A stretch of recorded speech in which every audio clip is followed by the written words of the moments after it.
आजपासून लाडक्या बहिणींच्या खात्यामध्ये पैसे जमा होणार आहेत। तर लाडक्या बहिणींसाठी ही आनंदाची बातमी। विजयादशमी आणि दसरा सणाच्या मनापासून शुभेच्छा। मुख्यमंत्री माझी लाडकी बहीण योजना आपण आणली, का आणू नये? का सर्वसामान्य माझ्या लाडक्या बहिणींना थोडा आधार दिला तर काय पाप केलं?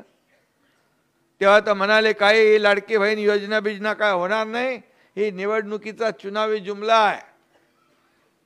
पण आपल्याला माहित आहे आम्ही प्रिंटिंग मिस्टेक वाले नाही।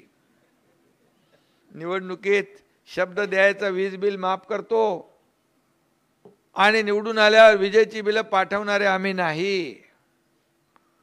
त्या लाडक्या बहीण योजनेत पण मोठा कोणी कोर्टात गेलं, कोणी काय काय केलं, बऱ्याच लोकांनी विचार केला हे काय होणार नाही। आणि जेव्हा खात्यात पैसे टाकले आम्ही, लय म्हणाले लवकर लवकर काढून घ्या नाही तर सरकार काढून घेईल। अरे असं काय असतं का कुठं?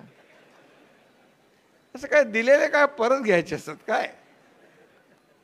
आणि त्यात एकनाथ शिंदे, अरे या हाताचं दिलेले या हाताला कळू देत नाही। आणि आम्ही निर्णय घेतला तिघांनी मिळून, आणि लाडकी बहीण योजना तुम्हाला मी सांगतो, आता पण विरोधक अफवा पसरवत आहेत लाडकी बहीण योजना बंद होणार बंद होणार, पण मी तुम्हाला सांगतो लाडकी बहीण योजना कधीही बंद होणार नाही। पद येतात पद जातात, सत्ता येते सत्ता जाते। बाळासाहेब सांगायचे सत्ता येते सत्ता जाते पुन्हा येते, पण नाव गेलं की परत येत नाही। आणि म्हणून नाव आपल्याला कमवायचं आहे। काय पद वर खाली होत असतात, पण या एकनाथ शिंदेला या महाराष्ट्रातल्या करोडो लाडक्या बहिणींचा लाडका भाऊ ही नवी ओळख मिळाली, ही सगळ्या पदांपेक्षा मोठी आहे।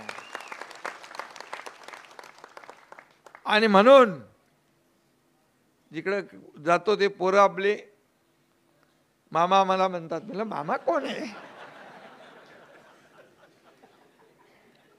मग मग गाडीतून सांगा, अरे आपल्या ह्याच्या आईला याचा लाभ मिळालेला आहे,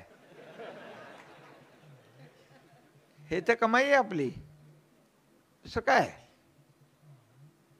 मी नेहमी आपल्याला सांगतो सत्ता येते सत्ता जाते पुन्हा येते, ठीक आहे, पद येतात पद जातात, पण जेव्हा पदावर आपण असतो त्या पदाचा वापर स्वतःसाठी नाही,